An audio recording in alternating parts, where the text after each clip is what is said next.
Welcome, welcome, welcome to Hoops Zooted. I'm your host, Evan Moore, and it has been a very nice week to be a Lakers fan. There have been 4 games since the last podcast, and there have been 4 wins since the last podcast. And to top it off, the little cherry on top that we got tonight was we won the first NBA in-season tournament, the NBA Cup, the first one ever. So you know what that means, Laker fans. According to the rest of the league, this in-season tournament doesn't mean anything. The NBA Cup doesn't mean anything. It's been completely invalidated because the Lakers won it. So anyway, as you can see, I'm pretty happy tonight. I'm here to celebrate. I've got my nice new little bong here that actually it's hard to see. Like I can see if you can but it's one of those color changing ones, and you can see just a little bit of it was mostly gold, but you can see like a little bit of purple starting to kind of show up here. So it's a nice little Laker colors now, and I'm smoking a little bit of Louis the 13th tonight. So anyway, and I've also got a little bit of my own music here. So I'm going to play a little bit of my own music to take a little break and to take a hit here real quick. And happy to see everybody, and go Lakers, and first cup champions ever. And screw everybody who's going to ask the stupid question of what does this mean for LeBron's GOAT status. Fuck that question. Fuck that question in general. So sick of that fucking question. But anyway, I'll be back in a minute.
Much better.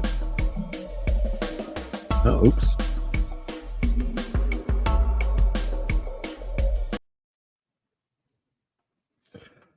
Those technical snafu there started to loop on me. Anyway, that was, my track.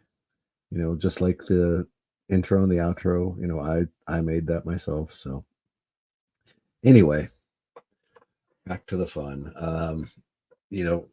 Like I said, it's been a great week to be a Lakers fan.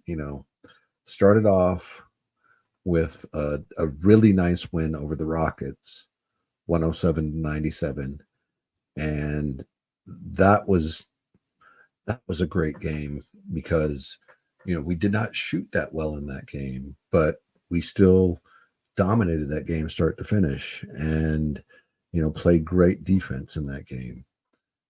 And that was the first game where we had this team almost completely healthy.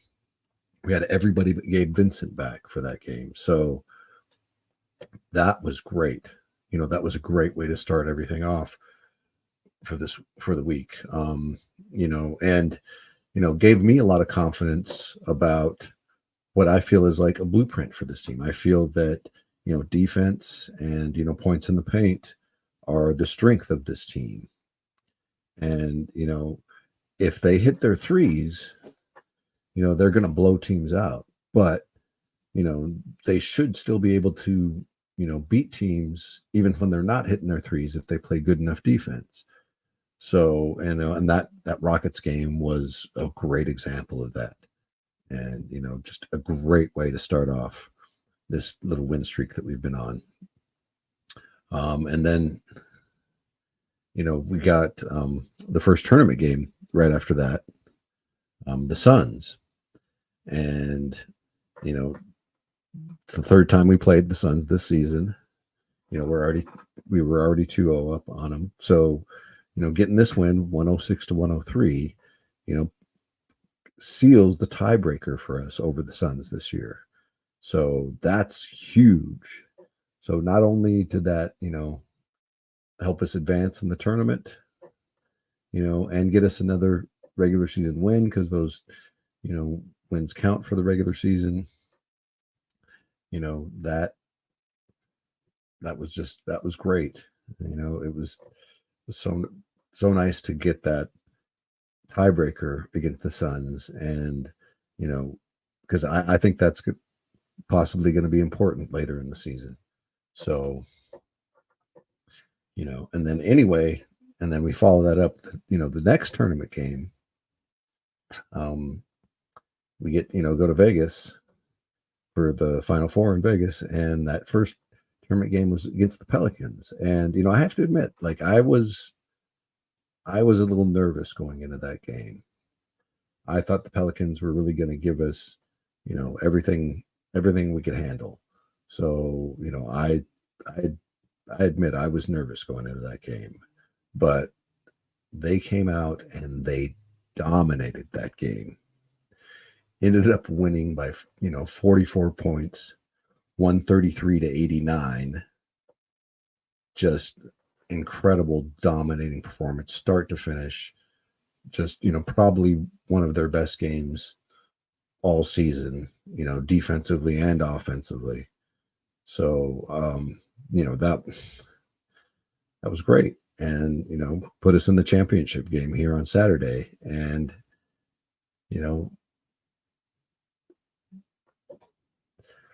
here we go against the Pacers here tonight. And that was a great game tonight, start to finish. The Lakers dominated. They had control of that game.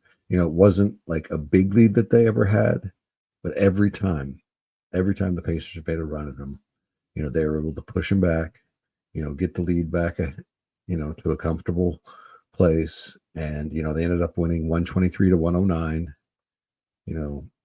good 14-point win in the end. But the whole time, they kept it at good, 6 to 8 points. And just, this number one offense of the Pacers, only holding them to, 109 points. And then the biggest thing that stands out to me for this game, overall as a team, at least, is that the Lakers only hit 2 3-pointers in this game. 2 3-pointers. Let me say that again. 2 3-pointers the entire game. One by Taurean Prince and one by Cam Reddish. 2 for 12. So, first of all, they weren't shooting that many threes, only shooting 12, but only hitting 2. And, you just heard what I said about the game. They dominated this game start to finish. And I tweeted that out after the game. Can your team, only hit 2 threes and still dominate a team start to finish? That's a pretty hard thing to do. I don't think too many teams in the league can do that. That was pretty damned amazing. So, from a team standpoint, that blew me away. That was impressive.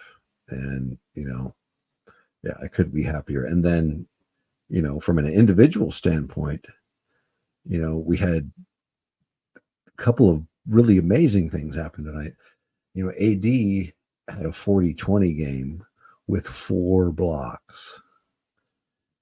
40 points, 20 rebounds, 4 blocks, actually 42 points, I believe. But unfreaking believable. Like, obviously AD wanted that 500,000. They all wanted that 500,000. And, like I think we all underestimated here at the beginning of the season. Like, I think I was one of the ones who said, like, that's seems like, a little bit of motivation, but like how much is that of motivation for these guys? But the more I think about it, like it makes total sense, because it's completely discretionary. Like their salary is like probably, already, kind of budgeted and spoken for. And, winning this is like getting like a Christmas bonus. It's discretionary. You can do whatever you want with it. So yeah, I think I see, the motivation behind it. And yeah, I mean, this tournament has been great. And I'm not just saying that just because the Lakers won it. That obviously, was a big motivator, helped me enjoy it a lot more. I'm not going to lie, but like all the other tournament games that I watched were really enjoyable, and I liked the point differential. I liked how that came into play in games, you know, um, for qualifying and everything. So I love this tournament. I want more of it. I'm all for them expanding it next year. And the biggest thing for me is, this team, and just basketball in general this time of year, like a lot of guys just aren't motivated. It's 82 games is a long, long season. So, it makes sense. It's understandable, but, you know, it's just the season is just, it's way too long. And anyway, kind of lost my train of thought there for a second. That's what happens, when you smoke anyway. So anyway, but my biggest thing about the tournament is that I'm so happy that it's made good, exciting basketball here this time of year, because it's not it usually just doesn't happen, basically. Like a lot of these games are a slog and kind of boring, and you can tell that a lot of the players just don't care about what's going on this time of year. Like, they're thinking about, the holidays themselves, and, the main part of the season hasn't really kicked in. Like, like I've said before, like there's levels to an NBA season. Like, you know, before the calendar turns, these, like October, November, December, it's kind of a little like laissez-faire, a little, you know, kind of working their way up to, getting into game shape and, really caring about the game. You'll have a few outliers here and there, but for the most part, a lot of times they just are kind of lackadaisical with a lot of the games at this time of year. And then, you know, calendar flips over to the new year, it kind of cranks up a little bit. And then, of course, the All-Star break comes around and it cranks up again, and then it cranks up again for the playoffs. So, that's just the pattern. And that's, it makes sense for 82 game season. It's a marathon, not a sprint. You don't want to, blow yourself out early. So it totally makes sense. But, I love what this in season tournament has done, for just making exciting basketball this time of year. It's been fun. It's been great. And, I love what the tournament has done to bring out this drive in the Lakers too. And I think it's something that they're going to be able to carry on into the playoffs. It's really, it's a nice, kind of practice, so to speak, because like, sure, you're not playing the 7 game series, but you get that pressure of, a little bit more competition. And, so it's kind of like a practice run here with these guys. And, practice looked pretty damn good, 7-0 here in this tournament. We didn't lose a single game. Our point differential was also great. And I think we had the best point differential going into it. I don't know if we ended up with it overall. I haven't checked that stat yet, but we we dominated this tournament. And I think that's a great sign for us going into the playoffs.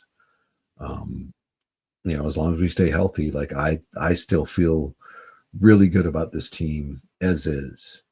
Um, you know, everybody keeps talking about the trade. Everybody's so hell bent on Levine, especially, and I'm just, you know, I like this team as it is. Everybody seems to, know their roles and kind of slot into the roles really nicely.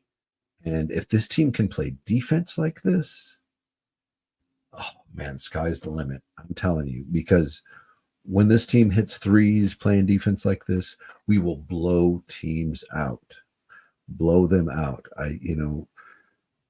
And the more each game, like I'm getting more and more quietly confident with this team. Like this whole tournament, like I just kept saying, like I really feel that we're going to win it. Like it looks like LeBron, and AD really want it, and sure enough, they've pulled it off, and proved me right.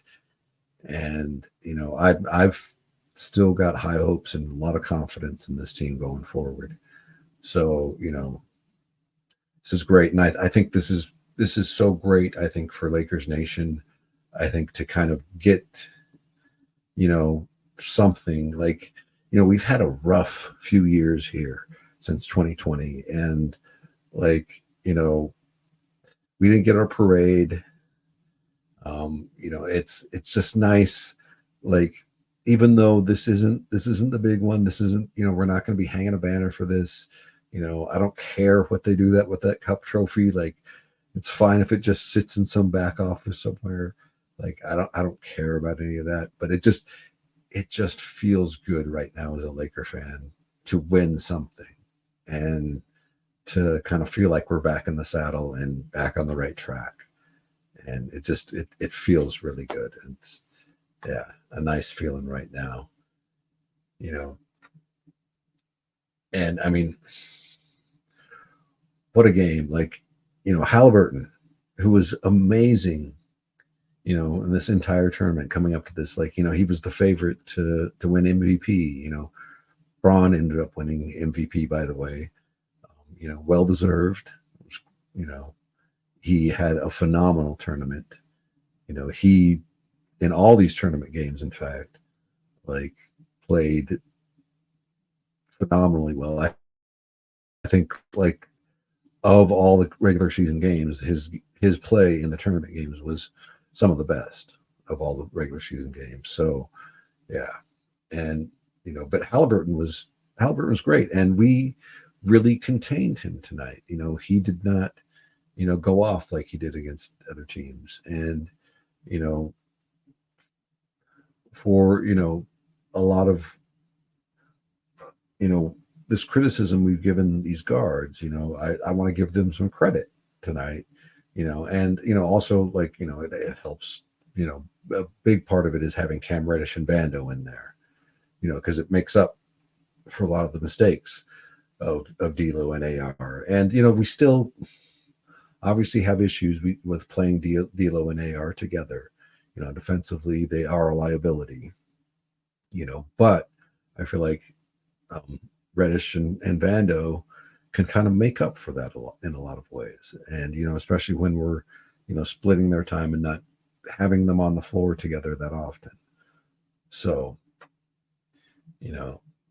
anyway, but like I said, it was great that that we're able to do that with Halliburton, because, Halliburton, the night, a couple nights before against Milwaukee, late in the game, he was mocking Dame time and, having fun with that. And, he's a great, great young player. And, I was worried that we were going to have a lot of any able to stop him at all, to be honest, like, and so, yeah, I'm, I'm quite pleased with how that happened. And, and then also like there was a fun little, cannabis related, incident after that on TNT where, Shaq, called Tyrese Trey. And then like, he gets called out by people on Twitter, and Shaq then claims, quote unquote, it wasn't me, it was the cannabis. So shout out to Shaq, they're in Vegas having some fun with legal cannabis. Love it. Love it, Shaq. That was awesome. So anyway, let's play a little music again. I'm gonna, you know, take a couple hits and we'll get back to it right after this.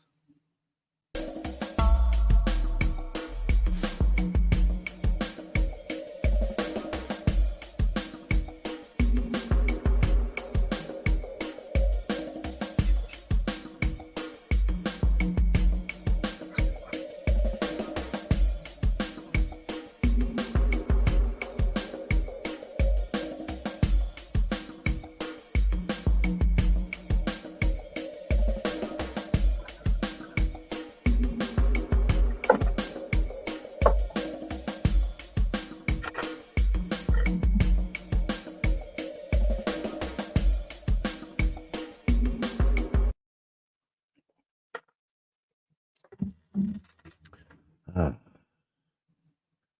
there we are.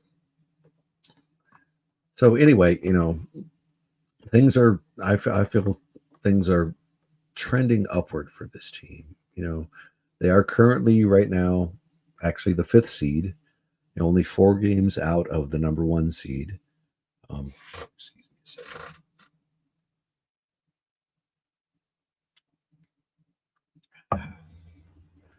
Need another drink of water.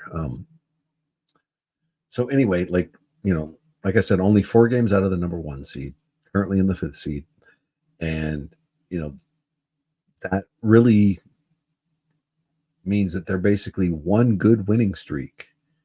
Like a good 7-8 game winning streak can easily vault them into first place. Maybe even a 5 or 6 game winning streak. So depending on how other teams are winning and losing.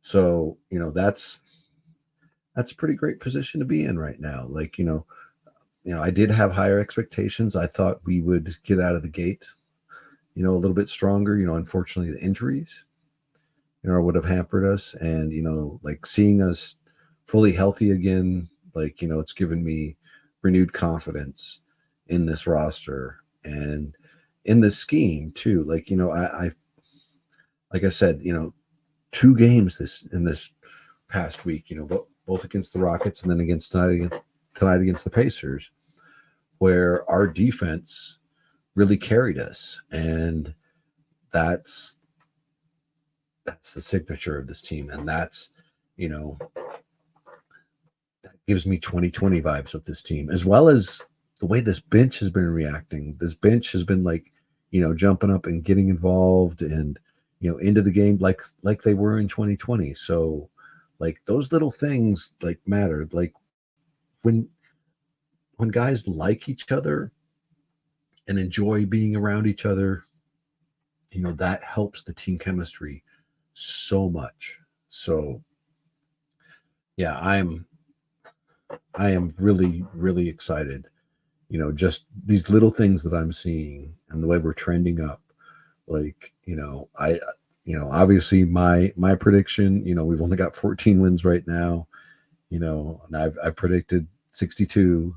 So that's 48 to go. So yeah, like that's rough, like, but I still feel like confident that this team is going to do that. I feel confident that this team is going to go on a good long winning streak here at some point in this season, and maybe even a couple. So yeah, I maybe 62 was a little bit optimistic, but especially given the strength of the West. But, I just, you know, what I've seen in this team and the way this roster is constructed, the way, I feel Darvin wants this team to play and the way they are responding and playing like he wants them to play. Like, I feel very confident in this team. So, Denver has come back to earth without Murray. Murray is going to come back soon. But that's helped. Minnesota still looks incredibly strong though. They've only lost 4. They're still the number 1 seed.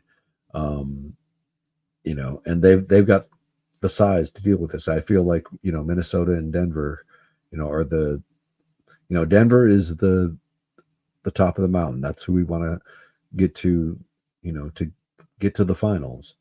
That's who we got to get through. But Minnesota, I still feel is no joke. And, they've got the size as well. Like those 2 teams, have got the size and the length to really be dangerous to anybody.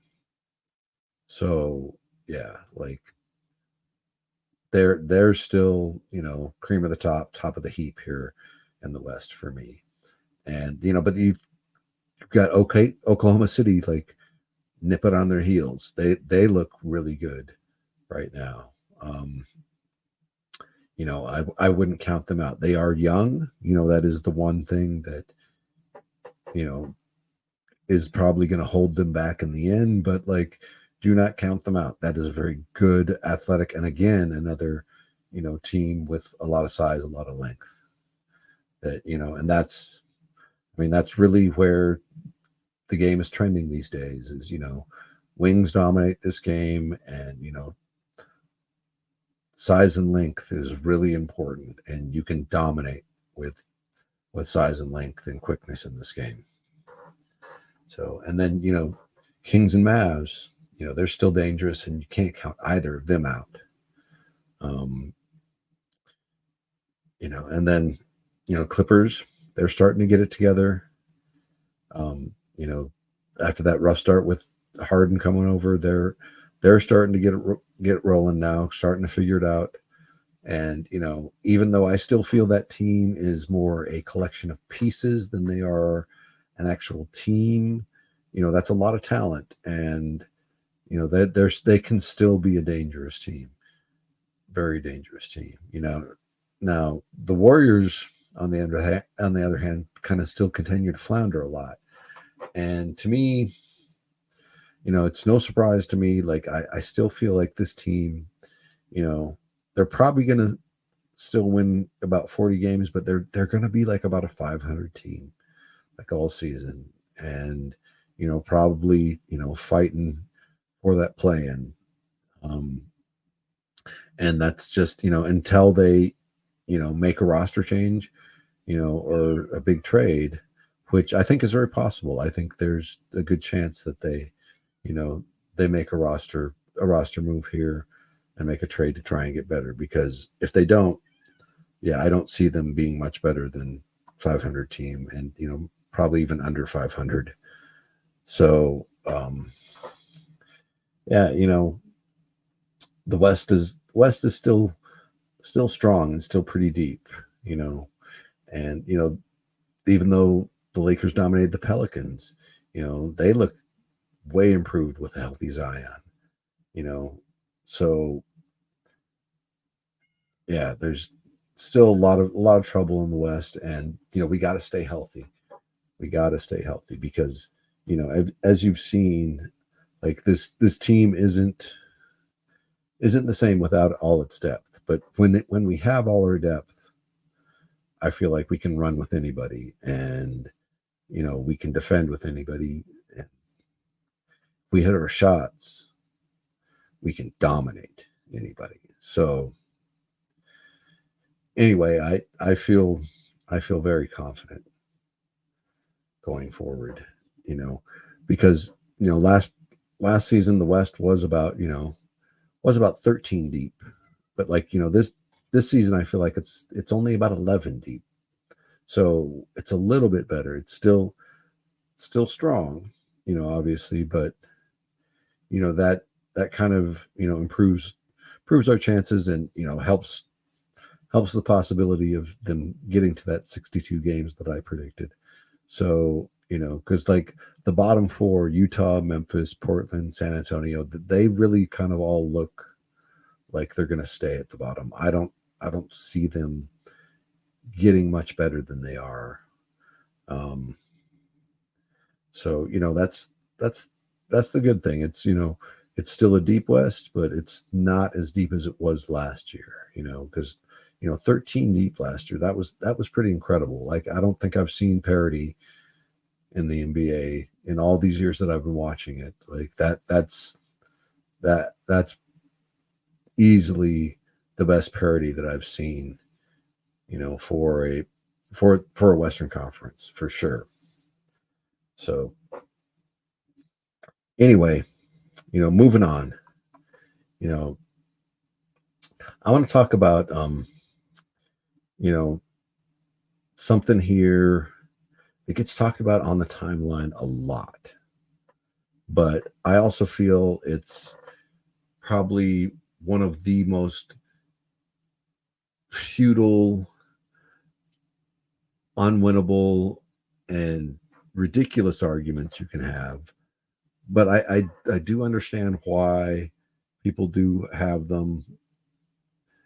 But the GOAT argument,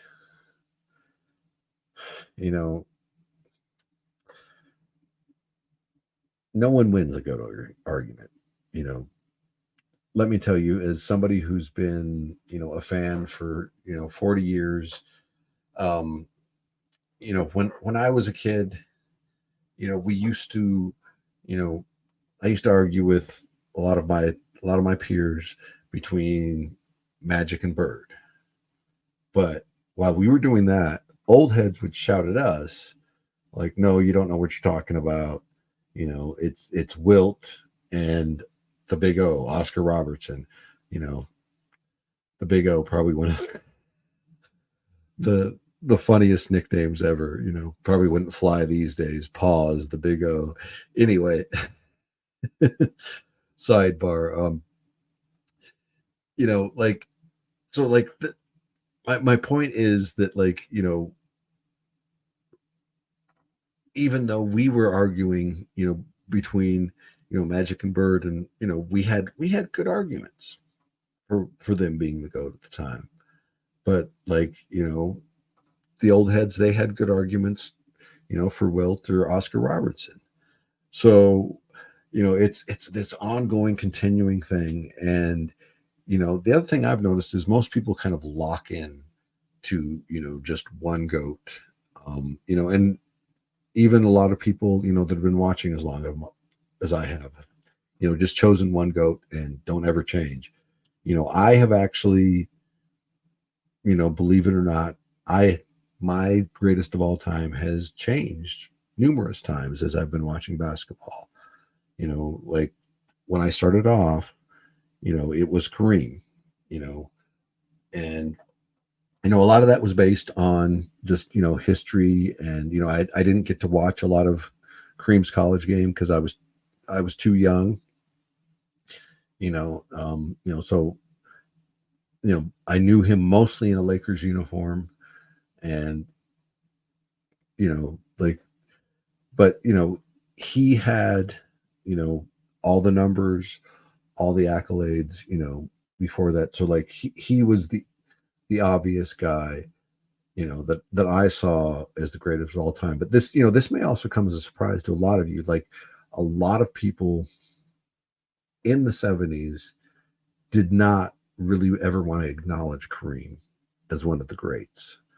Like, Wilt, of course, got talked about, you know, Oscar Robertson, and of course Wilt, probably, deserves, way more credit and needs to be talked about way more than he does get talked about. Because a lot of people will put Kareem in their GOAT, list, but a lot of people don't put Wilt there. And you got to look at Wilt's numbers. Wilt's numbers are incredible. His numbers alone are just unmatched.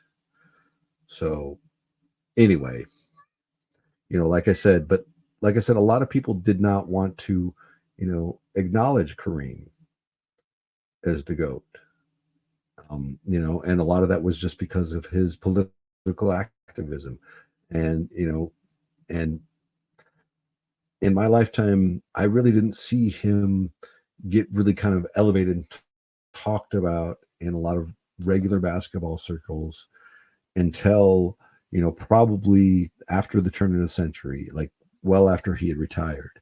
And a lot of that was just because a lot of the way people felt a certain way about his political activism and kind of held that against him with basketball, kind of like how Kobe got off court things held against him with basketball, and it's kind of similar, like how time slowly softens that. So, but anyway, like I said, as I've gone on, like my goat has changed, so it started off Kareem, and then it was Magic, and then Jordan came down, put his foot down, wins three in a row, and then, takes 2 years off, comes back, wins three in a row. Like, yeah, I mean, he was the GOAT for a while. And then for me, and this is a controversial one for a lot of people, and a lot of people disagree with me, but like I feel like Kobe, even though Kobe won only 5 championships, Kobe had a little bit better longevity. Kobe's footwork was, in my opinion, like bar none, like his footwork, like him and Hakeem Olajuwon have the most incredible footwork to ever grace this game, in my opinion. And so, like, when you kind of factor that in and just little things that Kobe perfected with the game, like Kobe, just barely edged out Jordan by a hair. And of course, a lot of people can accuse me of being a homer for that, but I watched Kobe's career, and I watched Jordan's career, and I think that I have a good argument for Kobe being, like I said, just slightly better. And then, now we have, you know, a guy who's probably going to have the greatest argument ever when he is done. Now, I want to emphasize that too. When he is done, this man is not done. Like, he is still out there playing like he's in his, late 20s, early 30s. And, he's damn near 40. So, I mean, he's incredible. And like I said, when he is done, his argument is going to be hard to argue against. It's, but there's a lot of people right now that of course want to like shove it down our throats right now and, convince us now that he is the greatest of all time. And I think a lot of what they don't realize too when they do this is that, the harder you push something, a lot of times the more people want to push back, and even gleefully so, you know, especially the more you kind of push that agenda in such a, kind of ridiculous way too, because you'll even turn off people who completely agree with you. So, I understand, LeBron is incredible. We all should enjoy him. I think a whole lot of us do. Unfortunately, there are a lot of people who do hate LeBron for ridiculous and childish reasons. Like, I've gotten into arguments with people who hate LeBron for stupid off the court reasons, and just like the most childish things. And how you can hate on a guy who's accomplished this much, been a great father, a great husband, just an all around, by every account, just an all around great dude. Like, like, like those are the people you should be mad at, not like the people that are bad at like LeBron in any way, for you know just being himself. Those are the people you should be mad at. Like, not the people who love LeBron and love basketball and just occasionally say like, "Oh, LeBron didn't box out." so, but anyway, like I said, when he is done, his argument's gonna be one of the best ever. But you also have to understand that somebody who, still has Jordan as their GOAT is not going to budge. Somebody who has Kareem as their GOAT is still not going to budge. Somebody who has Bill Russell is not going to budge. Somebody who has Wilt is not going to budge. So I understand, like, we all want a consensus. I've even talked to, fellow content creators, shout out to Tony Vega. We've actually discussed this before, like talked about like making a metric for the GOAT, something that, combines statistics and, takes into account as many of the, factors as possible to come up with a consensus, GOAT. And, it's, sounds good in theory, but it's also like, that's a lot of work. And, I don't think we both kind of, the more we talked about it and, discussed it, we both realized that like, yeah, we don't have the time to write that book right now. So like, unless somebody wants to pay us, like, if somebody wants to pay us, like, Tony and I can get together. He can help, he can structure the metric mostly, and I can write the book around it. So, any publishers that are listening out there, but, anyway, like I said, it's trying to, you know, determine a GOAT is like it's impossible. There is no metric that, to make it, to make it unequivocal. You're always going to have people arguing over this. And, I understand, that everybody wants to have a number one, but, you know, sometimes you gotta understand that there's arguments that, maybe aren't worth it. So anyway, like I've even come up with, what I think is a little bit better of an idea. But the more I've thought about it, I don't even think that that even makes it better or solves it, because I think people will still not like my idea and still want to just, debate on who's the GOAT, who's the greatest. And, and I understand, I sympathize with a lot of the LeBron fans. Like, like I said, he's going to have probably, like I said, the greatest argument. And there's a lot of people who going to completely deny him. And as somebody who's a Kobe fan, I can sympathize with that better than you can imagine. Like, Kobe deniers, were happening when he was playing and still go on to this day. So like I said, I sympathize with that. So, but anyway, the system that I came up with is it's a 3-tier system basically. And so at the top you have, your goats, or I like to call them gods. So I've talked to other people and they were like, no, I don't want to call.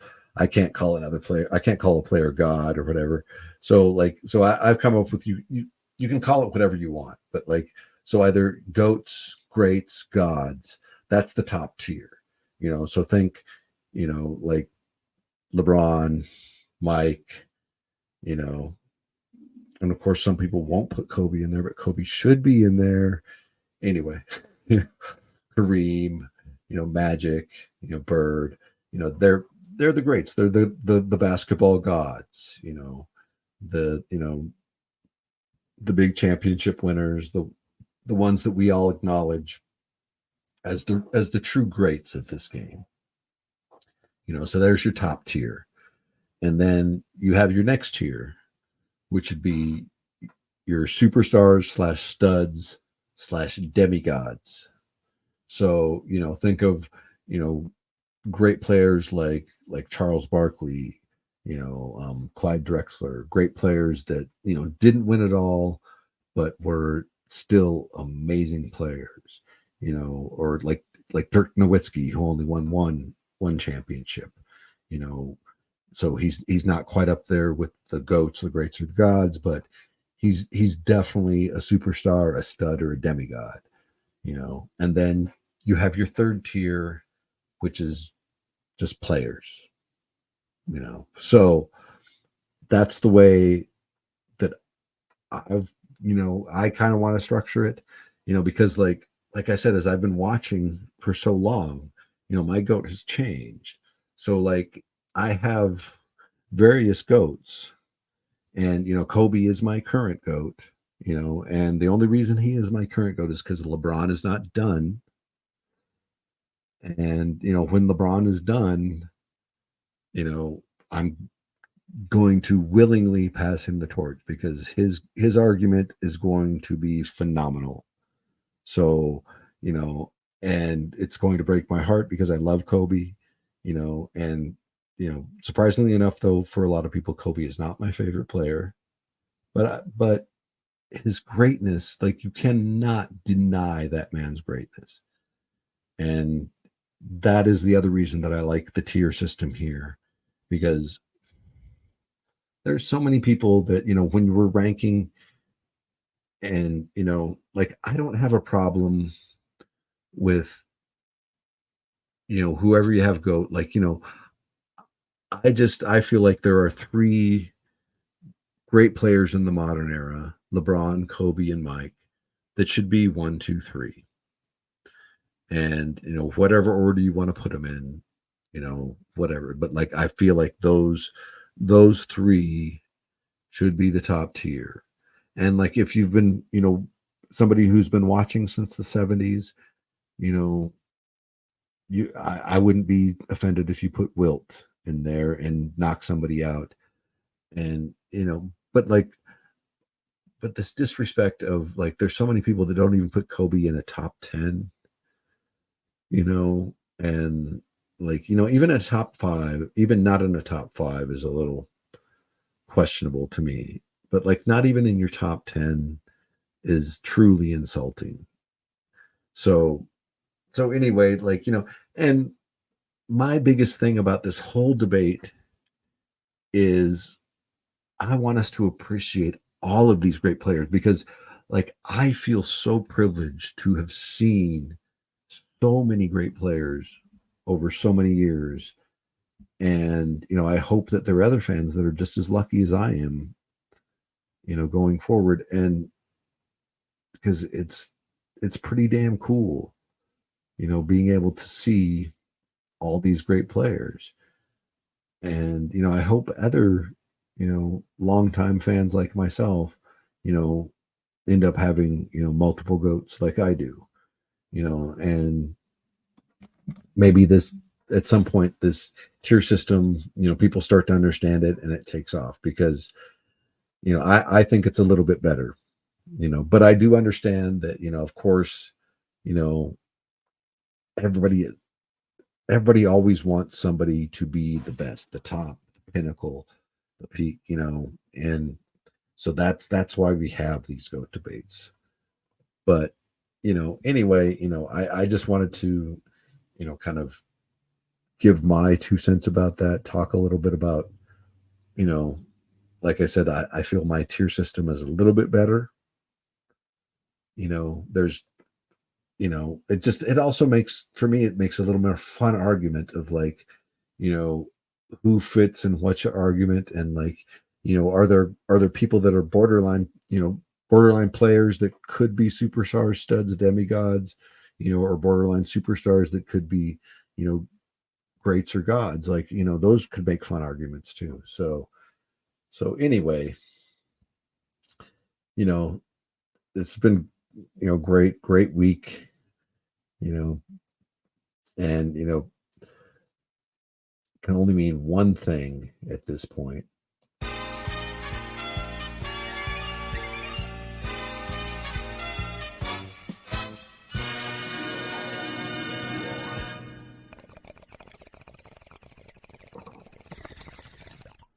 It's time for historical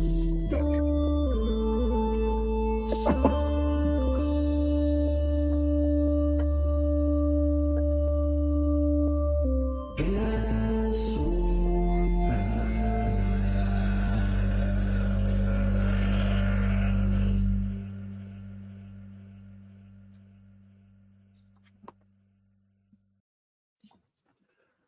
So anyway, historical stoner circle. So, since it's only me, last week I had three that I would gas with, three I would pass with. And the more I thought about this, like, this should be more positive and fun. Like, especially since it's just me, and I don't have somebody to kick it back and forth with. So I'm just gonna start talking about people I want to gas with, because this is more fun, and, like, no reason to be, negative, and, we all need a little more positivity in our lives anyway. And yeah, so anyway, here are the three people I would really like to gas with.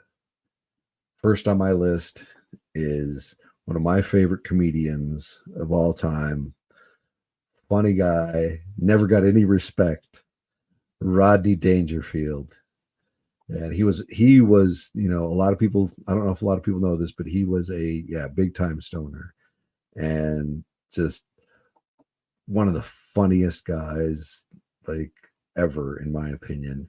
And I would love to sit down and, just burn one with him. Like, that would be an amazing experience. So anyway, and then on to my next one. My next one, um, fairly important person to a lot of people. Very interesting person to me. I'm not a religious person, but I'm a very spiritual person, and just interested in, a lot of spiritual teachings and stuff like this. So this person is someone that I would love to hang out with and burn with. He may not want to burn one with me, but, like, maybe he'd just hang out with me while I smoke a joint and have a nice conversation with me. The Dalai Lama would be my second choice here tonight. Somebody who I would love to gas with.